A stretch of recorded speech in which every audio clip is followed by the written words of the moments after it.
Well, good evening, everybody. Welcome to the Work with a View live hangout on another Monday night. For those of you who could make it, thank you very much. I know we all lead busy lives these days, and I do appreciate it if you do spend some time with me. This particular evening, I don't have any guests with me on the hangout. It's just going to be me, and I do have another appointment at 8:30 South African time. For those of you in South Africa or whatever time zone you're in, within half an hour, I do need to jump off. So I'm going to try and keep this one relatively short. I might not even go a full 30 minutes. We'll see how it goes.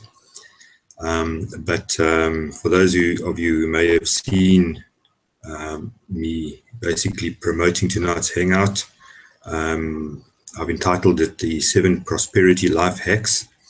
And actually it's just a short little introduction to the 7 laws of prosperity. So let's get stuck right into it. The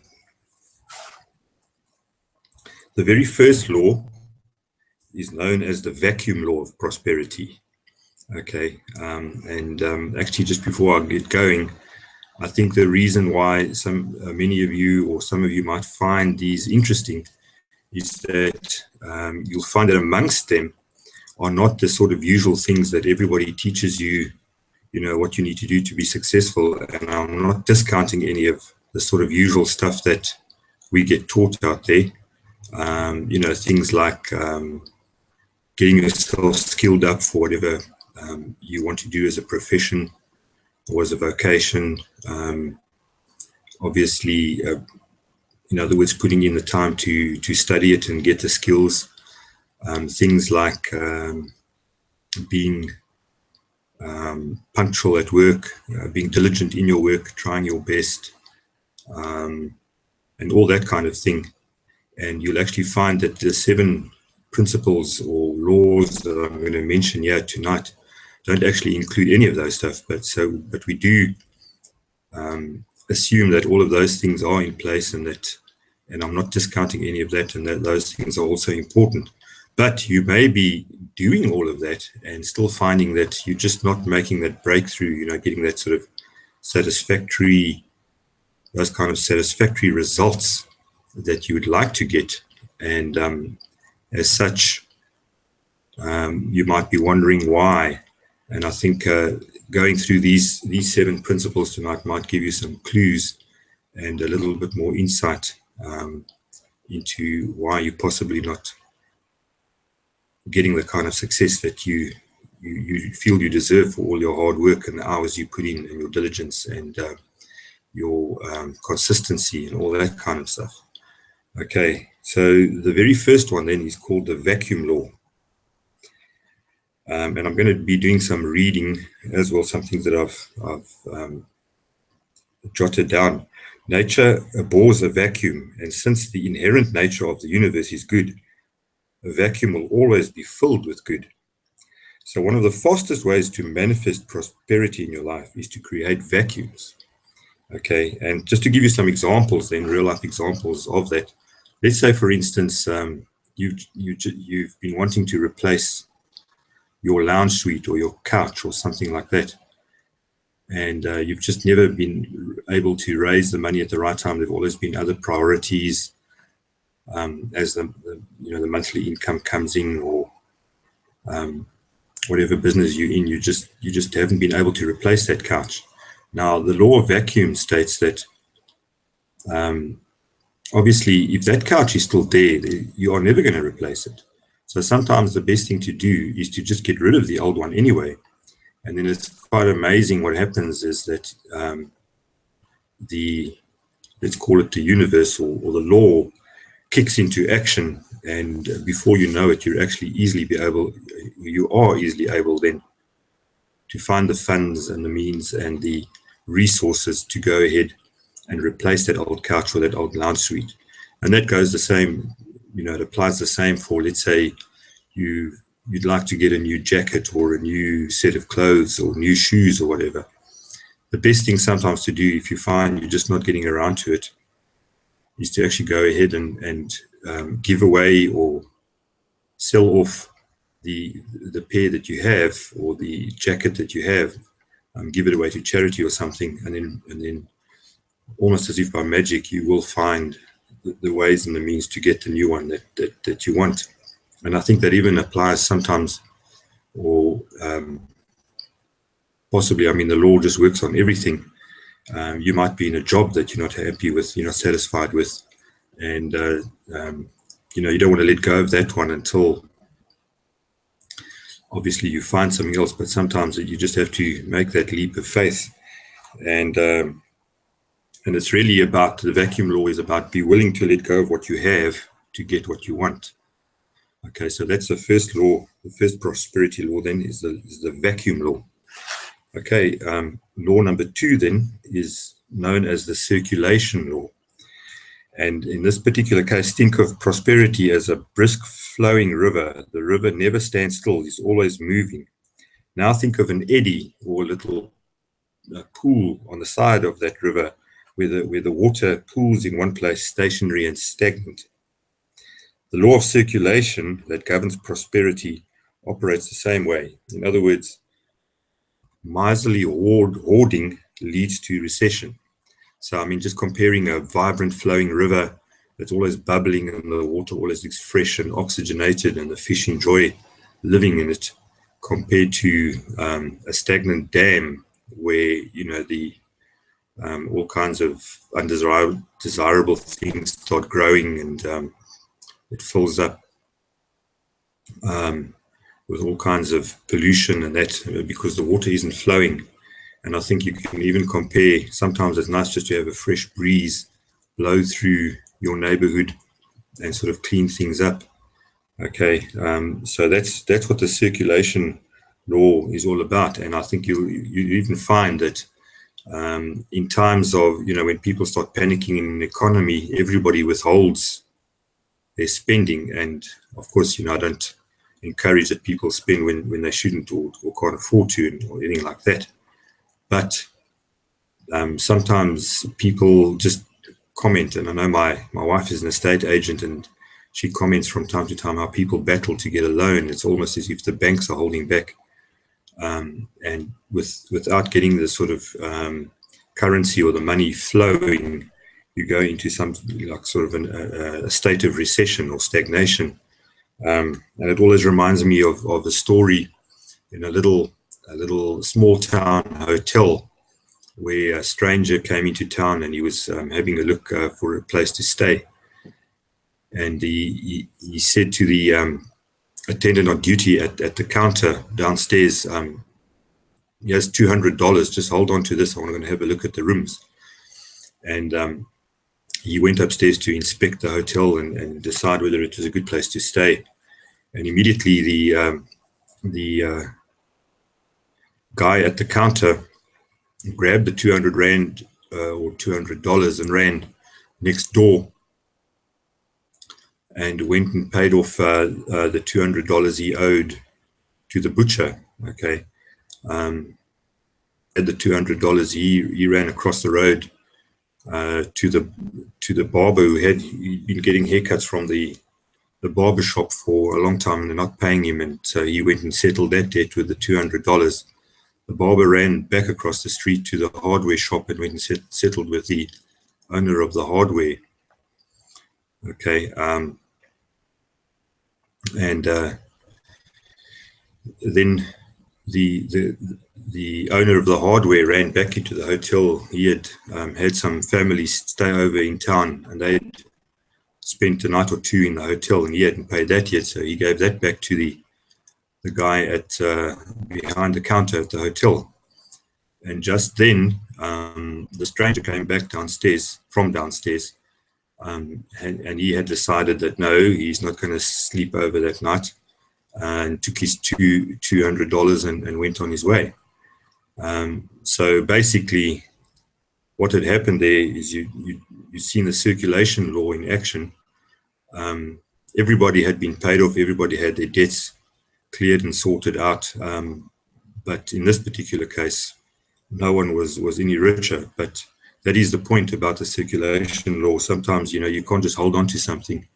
You've got to let things flow, and that's one of the contributions to abundance and prosperity, is to keep things flowing.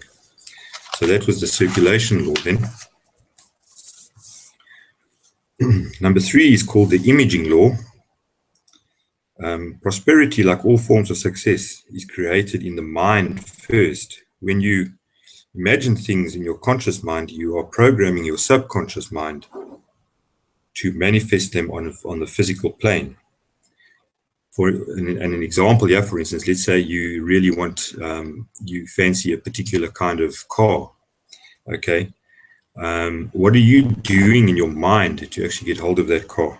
Do you have a picture of it on the fridge, on the wall above your bed and above your desk? Have you actually actively gone and got a quote? Do you have the quote and the cost of the car stuck next to the picture? Have you worked out the monthly payments if you plan to pay for it on a monthly basis? Have you worked that out?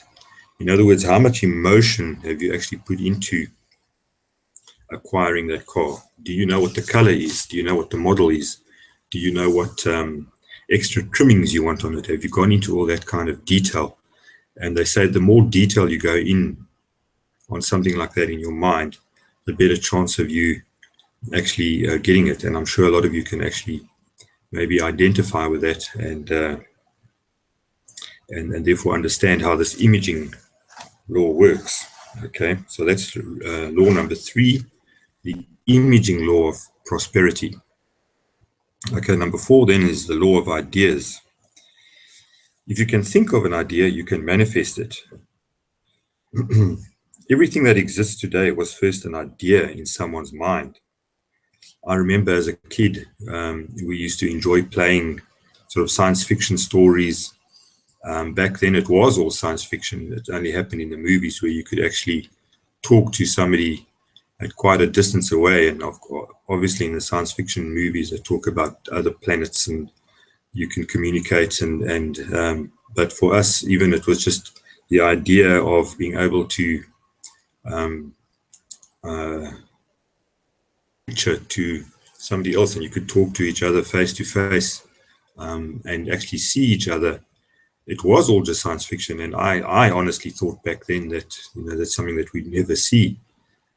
And yeah, we are today with this type of hangout, and even on your device now, you can go live, and a lot of people can watch you broadcast your own little 5-minute clip, or you can get onto something like Skype, and you can actually talk to each other face to face. My brother and I often jump on Skype or FaceTime, and we talk to each other and actually watch each other as if we're sitting right next to each other. So yeah, if it can be conceived in the mind, I think obviously within reason, it can probably be manifested on the physical plane. So that's what the law of ideas says. So just take courage by the fact that you might think you don't have the funds or the resources right now to get an idea of yours going. Just keep that idea strong, and put a lot of emotion into it, like the imaging law states, and very soon you'll be able to bring that idea into fruition and into manifestation. So that's the law of ideas. Okay, number 5 is the law of reciprocity. Okay, and as you've noticed, these laws are pretty interrelated. Okay, and this law of reciprocity is actually known as the law of laws. In other words, what comes back to you multiplied. It's also known as what reaping what you sow. And I've also heard of it that that life is described as a mirror. Whatever you give out there mirrors right back to you, and sometimes multiplied, as it says over here.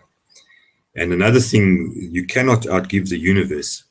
So if you're the kind of person who's always taking and wanting stuff for yourself, you'll probably find that pretty much reflected in your own life. But if you get into the habit of giving and serving people and always trying to help out and be and of service in your family, at work, and in the community, you probably find that that's going to start coming back at you multiplied. Okay, so if you do have a gift or a talent that you know that you do have, and you're not working on it, not developing it, you're actually robbing other people of benefiting from whatever that gift or talent is. And don't we just appreciate the musical ability of our, or, you know, the musicians out there? I sometimes just listen to music and I'm absolutely blown away by how beautiful music can be, and I just wonder how people bring that into manifestation from just being thoughts and an idea in the head, and they can actually put it on paper and create such beautiful music. So I do appreciate that, you know, that kind of talent. And if you have a look at artists, I mean, I can't draw a pencil drawing to save myself, a stick drawing to save myself. And if you have a look at the ability some people have just to slap together a work of art in 5 minutes and share that gift with the rest of us. So that's the law of reciprocity then. In other words, what you sow, you shall also reap. Okay. Then the sixth law is probably my favorite law. It's called the law of tithing. Tithing is a spiritual law that dates back thousands of years. It is simply the action of giving back to the source of your spiritual sustenance, usually your church, temple, mosque, or synagogue. Okay, and tithe actually means a tenth.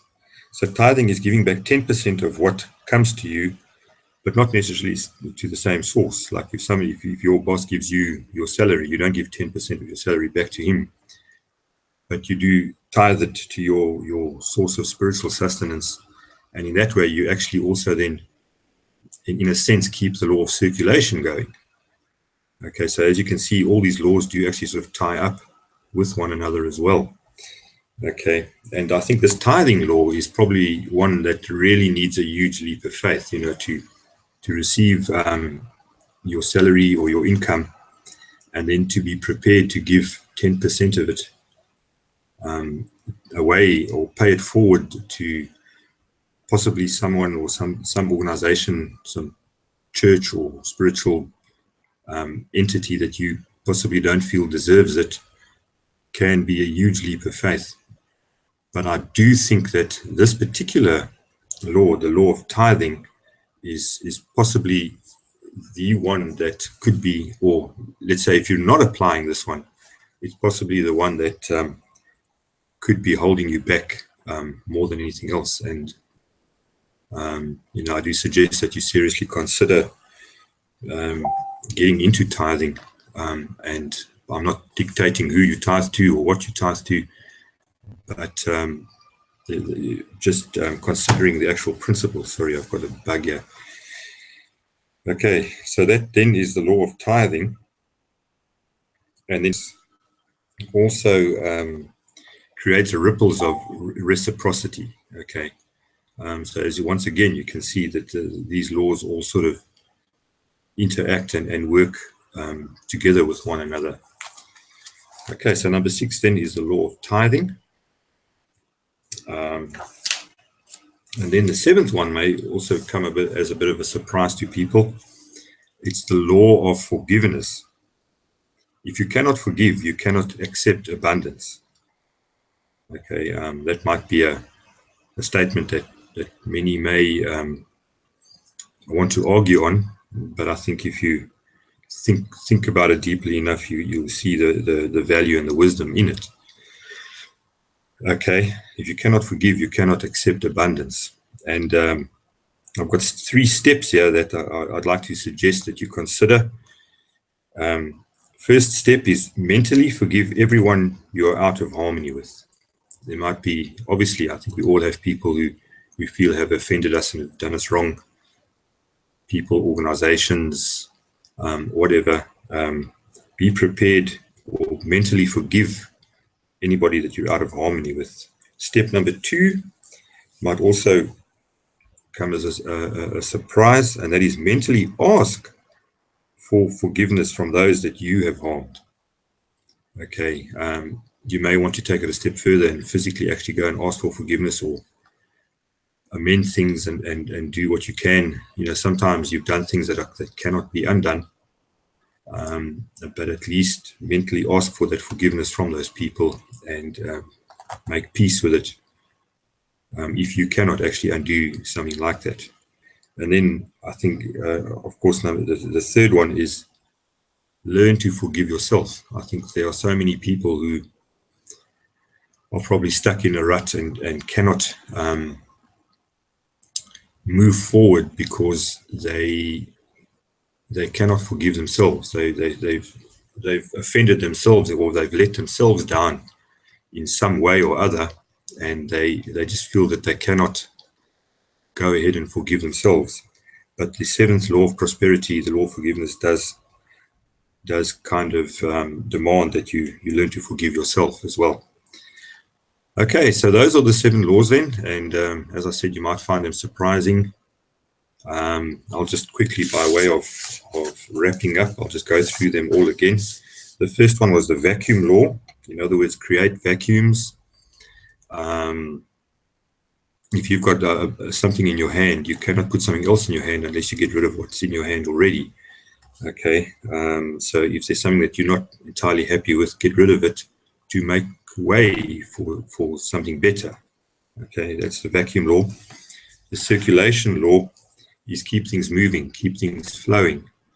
Okay, don't get stuck in a rut. Don't withhold something that you can possibly pass on, so that you can make, and once again, there you can see it's very much like the vacuum law. Keep things flowing, keep things fresh and exciting. The imaging law,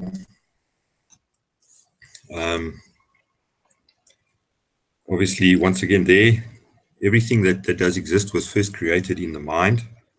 Okay, so use your mind to create what you want before you actually physically see it manifested. If you want a particular car, make sure you've got a picture of that car, and make sure you know exactly what the trimmings are, put as much detail of that particular car down, write them down, and be very specific about the particular car and the model and all of that kind of stuff that you want. That's the imaging law. The law of ideas. If you can think of something, you can possibly manifest it, I think, obviously within reason. Everything that exists was first an idea. Think of the iPhone, think of all of the great inventions that we see manifested today, the internet, this particular hangout. All this stuff wasn't possible 10, 15 years ago. So somebody thought of it, and they thought of a way to bring it into reality. So that's the law of ideas. Number 5, the law of reciprocity. What you sow, you will also reap. Okay, life is a mirror. What you reflect out, what you radiate out there, reflects right back at you. The law of tithing. Get into the habit of giving away 10% of what you get into. What obviously an organization or a person of your choice. But I think that also teaches you that you do have more than what you need, and you are able to give away a part of it. Okay, the law of tithing. And then number 7, the law of forgiveness. Learn to forgive everybody, ask people to forgive you, and also forgive yourself. Well, that's it then. That's a wrap. The 7 laws of prosperity. I hope you have found those useful, and I hope I've given you some food for thought. If you do want more detail on them, you can just go to the right of your screen there. You can see where you can contact me on social media, and connect. And if you want more information of where to get hold of this and more detail on these laws, I can definitely help you with that. And for those of you who have jumped on, I thank you very much once again for your time. and we'll see you next week. Cheers.